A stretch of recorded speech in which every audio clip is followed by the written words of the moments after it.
Hi there, my name is Meredith Florkey, and I am so excited to get to talk with you today.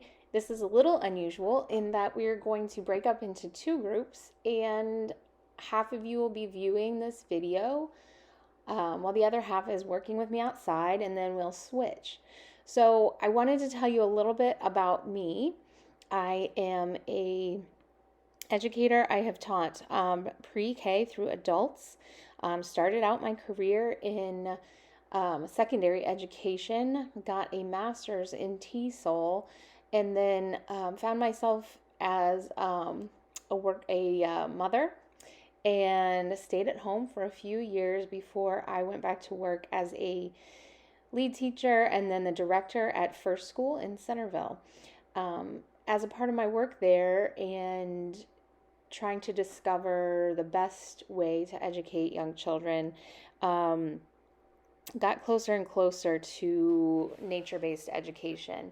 And as my work in that field continued, I ended up leaving First School and joined the team at Learning Tree Farm, where I founded with two other teachers the Learning Tree Farm Nature Preschool, where I worked for 6 years, really integrating the things that we're going to be talking about today, as well as founding or co-founding the Ohio Nature-Based Early Childhood Educators Collaborative, which is a network of educators that work in this way all throughout the state of Ohio. There are about 60 of us participating today, and I'll be providing more information about that group, including its website, which is what my stumble was when I said I founded. That was, I did the website and worked with a couple of other gals from different regions in Ohio to really grow that organization. I'm also the owner of Ohio Naturally, which is focused on community building around the topic of nature-based education, but also research, advocacy, consulting, and teacher training. And so that's why I am with you today. I believe one of my former families at the Nature Preschool connected me with Mindy, and I'm so grateful. So what I'm going to speak with you today is a little bit about what nature-based education is, and more specifically, how we can start to think about how we can help and support the teachers there at your school to think critically and just get more ideas about how to work with children outside. So I'm super excited to be here with you today. So just to give you a little bit of a graphic organizer for what nature-based education is, it kind of takes the intersection between mainstream education, which is what you all are doing in a building, and the field of environmental education, which your neighbors at the Centerville Washington Township Park Department do, which is focusing on specific skills or knowledge about the environment, and hopefully increasing positive feelings about that field. We're really at the intersection of that, and we'll talk a little bit more about that on the next slide. So when we focus in on that intersection, nature-based education really considers itself to have dual goals of child development and all of the academic learning that can happen, as well as being comfortable and deeply connected to nature. And as part of that, nature is a central organizing theme. And so we base our teaching on what is happening outside as we are out there in it. It is the curriculum as well as the child and that interaction between their natural environment is the curriculum. And we even, look at our calendars and our birthday celebrations as informed by nature. So instead of, having a birthday cake, we're talking about the children and how many times around the sun they've been, and really talking about that scientific information as the reason for that celebration. And of course, all the wonderful social, emotional things that happen around those celebrations. Um, Nature-based educators spend all or significant amount of time outside, and it's usually one because the outdoors and the child is the curriculum of emergent curriculum, meaning that we don't have a set curriculum for the year. However, we know certain things will happen, like needing that sense of attachment first, and feeling real comfort before we go on to more specific academic pieces. Something that I really like to think about was shared with me by one of my mentors, Rachel Larimore, who is out of Michigan. She is the former director of the Chippewa Nature Center preschool and has written a few books if you're interested in learning more about this field. But she talks about teaching about nature, and we can do that using worksheets, books, videos, learning about the content about things in our world. We can teach in nature, meaning we can take anything that we're working on in the classroom outside for the most part. And then learning or teaching with nature, meaning that nature and the environment is another teacher, just right alongside the human instructor. And that's getting back to what I alluded to on the last slide, really being attuned and having deep connection to what is happening at that moment and being aware of the cycles throughout these seasons. And we can do any of those things, in different places. We can do things in the classroom. We can do them in your outdoor classroom, which is in your setting, would be the playground and the grounds. And then in the beyond, which is in your instance, the great park that you have next door. So I'm breaking all the rules with this slide. There's a lot of words on this slide. But why? Why are we doing this? And Mindy has told me all the remarkable things that you guys are already doing outside, utilizing your space from various lessons from different teachers, and I'm so happy to hear that. I'm just here to support you and help you troubleshoot and continue in that vein, especially heading into winter. But obviously the number one concern right now, which nature-based education is thrilled that people are considering that the outside is actually very safe right now.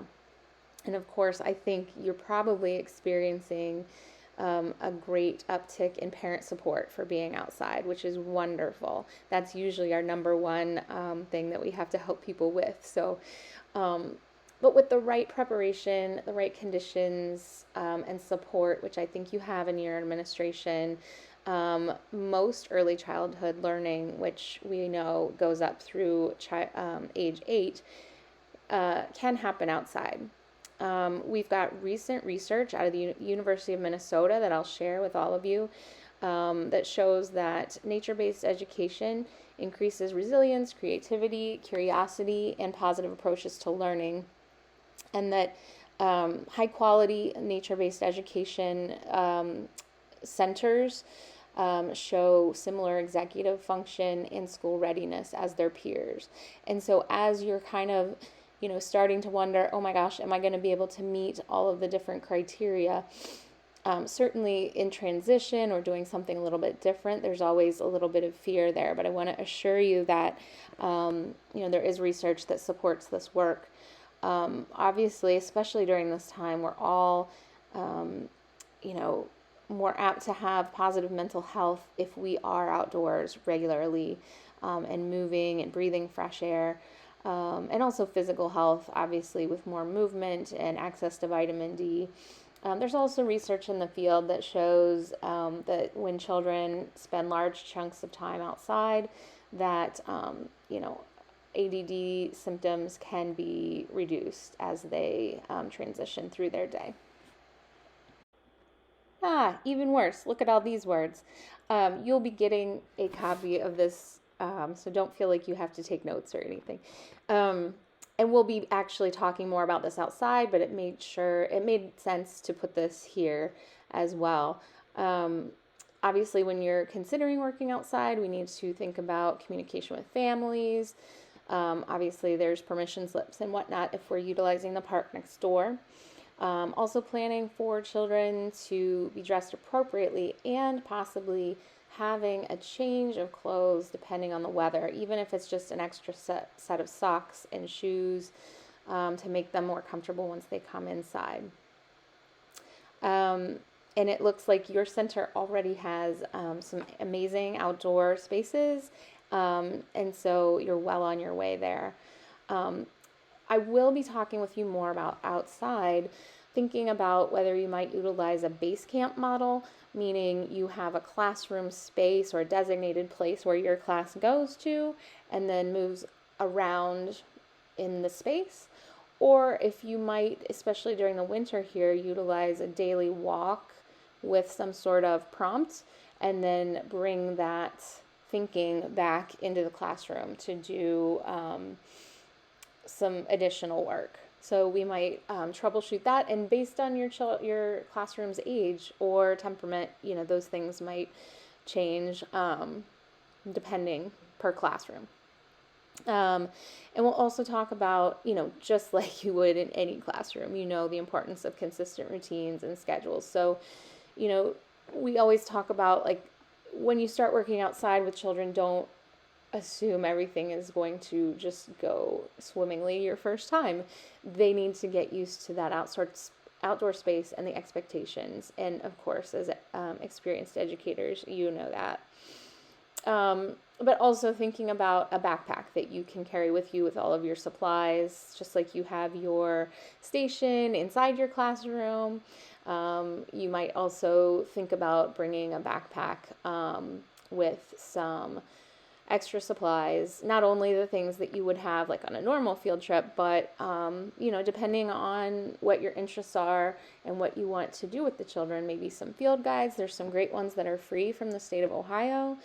Some collection tools, bug boxes, baggies are always good, especially if you don't know what you're picking up. And, a small dry erase board and markers and things like that for either you or the children.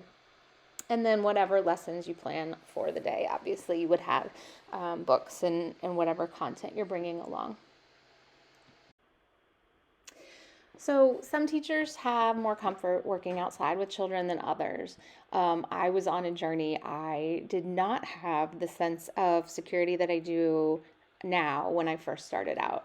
And we'll talk more about the specifics of this outside, but I really wanted to introduce the topic of a risk versus a hazard, and then managing plans around both of those.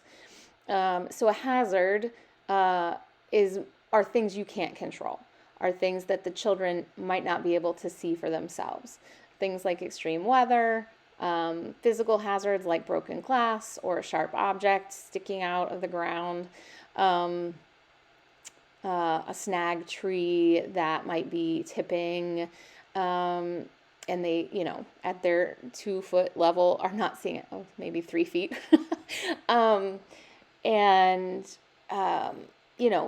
What to do in case of fire or lockdown. Obviously, those things are always on your mind, and you may already have plans for these.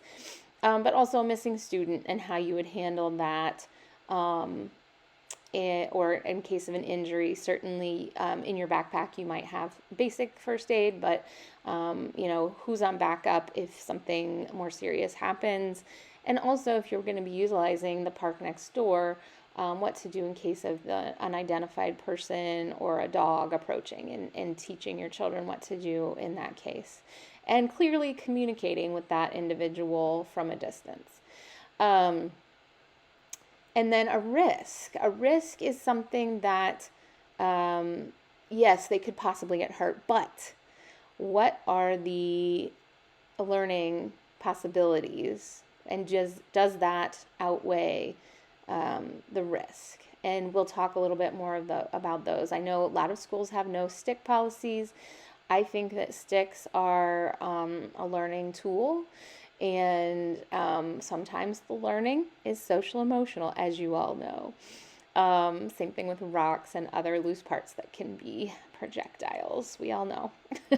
But think about climbing and mud and dirt and how you might handle those. And full disclosure, I probably have a higher tolerance level than, people that have to bring that into a classroom. And I really understand that, but I just really want to, think about the difference between the risks and the hazards. I'll also just point out their normal weather might be a risk. For some, being out in the rain might be pretty scary, or even some young children are afraid of strong winds. But if we can normalize being out in any kind of weather, that actually really builds resilience in young children. And, there's a lot of memes going around. There's no bad weather, just bad clothing. But really setting up your own attitude about, yes, you're wet and that's okay, and we can dry ourselves and we're washable, can go a long way with young children. And oh my gosh, now we finally get to the learning and the doing.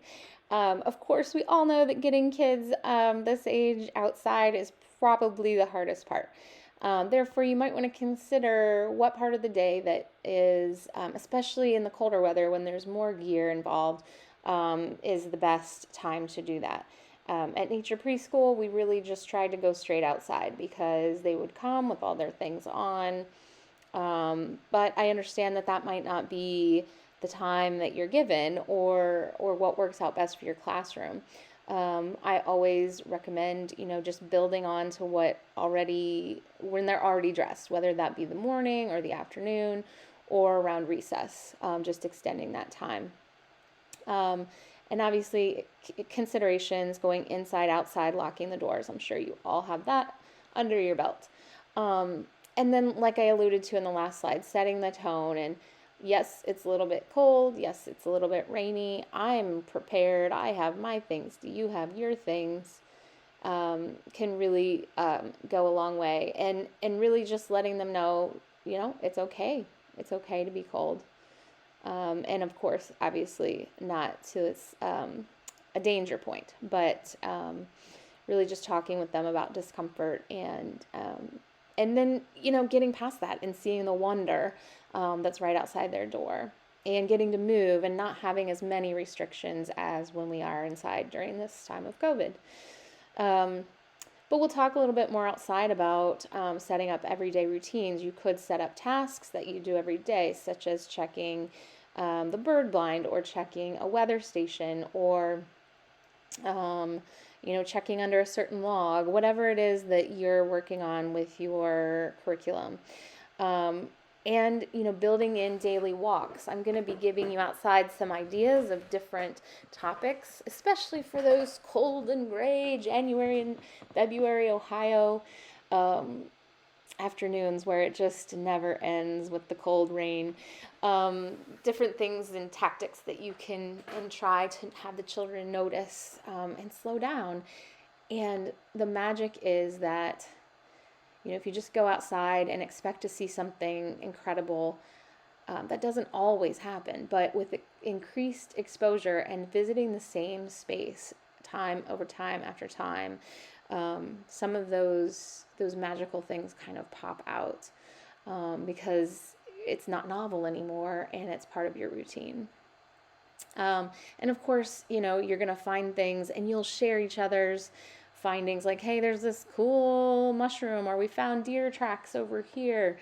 And that can really create opportunities between classrooms for, writing messages or kind of creating some inter-school literacy and language opportunities, maybe journaling or leaving secret messages or things like that. And then we'll just talk about, more general activities and lessons. And there's, of course, lots of things on the internet that you can look up. But for me, what I'm interested in doing is troubleshooting with teachers and then giving them structures to think about instead of a Pinterest board. So we'll talk more about that in a minute. So when it comes to the actual content of what we're doing, building a natural rhythm. So, if you have a time that's outside in the morning, building some things about waking our bodies up, checking on nature, see how it did over the night, versus, at the end of the day, you might be expending some energy and then bringing it back down before you have to go inside to close out your day. Always, always, always, as you know, as early childhood educators, building on the senses work. And I will walk you outside through some senses meditations, some active things. There's all kinds of games that you can utilize to incorporate those senses. And consider using elder experiences. I am imagining that your grounds crew is a wealth of information. Whoever opens up the school in the beginning of the day, who's noticing, oh my gosh, there was a deer out front or whatever, could be someone that brings those experiences to you. We like to utilize a sit spot, which, as you can imagine, isn't always the most exciting thing to do.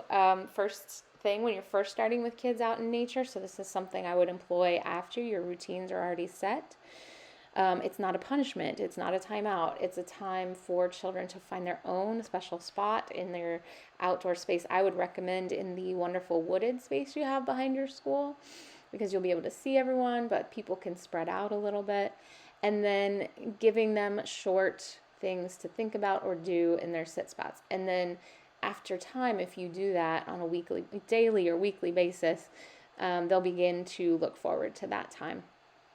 And then, creating traditions or celebrations that are special within your class around, whatever you do. I know the village method there in Centerville, and I know you already do things like that. So I'll end with a few resources. The Natural Start Alliance is our national organization. It's a smaller branch of the environmental education organization, NAAEE, and it has many regional organizations. And ours here in Ohio is the Ohio Nature-Based Early Childhood Education Collaborative. And then again, my little business here, Ohio Naturally. So I look forward to meeting you individually outside. And then we've got some other ideas for how we move forward after this kind of introduction to each other. But I really want to hear from you and know where you want to go from here, because I'm kind of flying blind and just giving an overview. But I really want to know how I can support the wonderful teachers of Primary Village North and get all those kiddos outside and staying healthy as much as we can. And I look forward to working with all of you. Thank you.